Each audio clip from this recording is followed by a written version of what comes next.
Alaykum. Bugun sizlar bilan eng oddiy va oson sushi tayyorlaymiz. Bu bizning pishgan tovuq, bodring va osmondan uchib kelayotgan nori.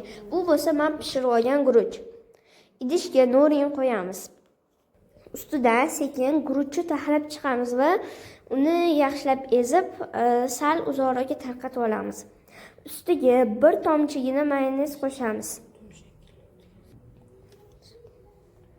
Mayonez qo'shganimizdan keyin ozginagina bodringni qo'yib, ustiga 2 dona tovuq ham qo'yib qo'yamiz. O'zing qo'yib qo'y.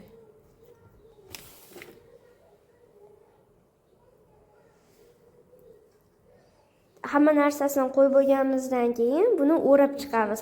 Bizga hech qayerga taxtacha ham kerak emas. Qo'l bilan o'rasa ham hammasi tekis chiqadi, hech nima qilmaydi.